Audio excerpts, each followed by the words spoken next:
ఇక జయలలిత మృతి పట్ల తమిళనాడు మాజీ గవర్నర్ కొణిజేటి రోసయ్య తీవ్ర సంతాపం ప్రకటించారు. తమిళనాడు ముఖ్యమంత్రిగా ఆమె చేపట్టిన అనేక ప్రజా సంక్షేమ పథకాలను గుర్తు చేసుకున్న ఆయన ఆ రాష్ట్ర ప్రజలకు ప్రగాఢ సానుభూతి వ్యక్తం చేశారు. తమిళనాడు ముఖ్యమంత్రి ప్రజానాయకురాలు శ్రీమతి జయలలిత ఇక లేరు అనే మాట విన్నప్పుడు చాలా బాధ కలిగింది. దూరంగా ఉండి చూడటం, వారి నాయకత్వ విశేషాలు వినటం అదొక రకం.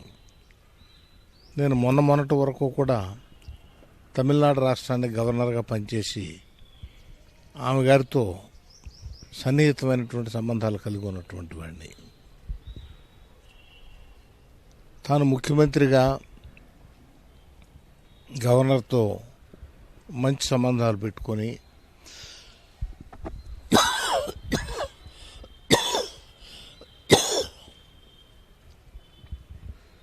రాజ్భవన్కి వచ్చి వెళుతూ ఉండేది.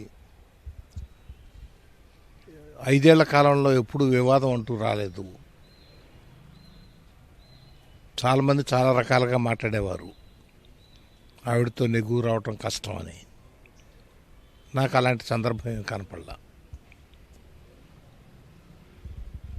ఆవిడ డెసిషన్స్ అన్నీ కూడా పాపులర్ డెసిషన్స్ తీసుకునేది. ప్రజలకు చేరువ కావటానికి నిత్యం ఆరాటపడేది. పార్టీలో కూడా మంచి ఐక్యత కూడగట్టుకొని అందరినీ వారి ఆలోచనలు కూడా పరిశీలన చేసి నిర్ణయాలు తీసుకుంటుండేది. ఇక్కడ పార్టీలో డిసిడెంట్ వాయిస్ అనేది లేకుండా ఉండటం కష్టం. కానీ తమిళనాడులో ఆమె గారి నాయకత్వంలో పనిచేసినటువంటి ఏఐఏడిఎంకే పార్టీలో అట్లాంటి డిసిడెంట్స్ కానీ లేదు. ఉన్నంతకాలం కూడా అందరూ కలిసి బాగా ఒక టీమ్ స్పిరిట్తో పనిచేసేవాళ్ళు. అలాంటి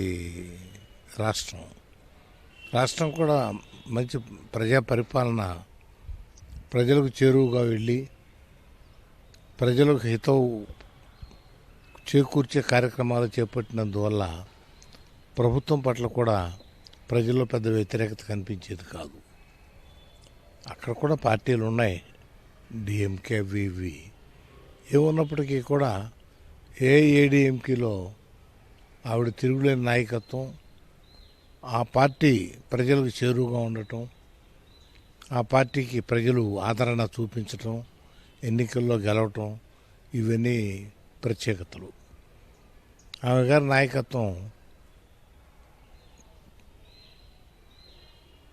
మద్రాసు రాష్ట్ర ప్రజలు బాగా కోరుకునేవారు. ఆవిడ గారి మరణ వార్త బయటకు రాకుండానే తుది ఘడియల్లో ఉన్నది అనే మాట విన్నప్పుడు ప్రజల్లో కలిగినటువంటి ఆందోళన, ఆవేదన చూస్తూ ఉంటే ఎంతటి ప్రజాభిమానాన్ని కూడగట్టుకుంది జయలలిత గారు అని అనిపిస్తూ ఉంది. ఆమె గారు దూరం అయ్యారు. తమిళనాడు ప్రజలకు భగవంతుడు శాంతిని చేకూర్చాలని కోరుతూ ఉన్నాం.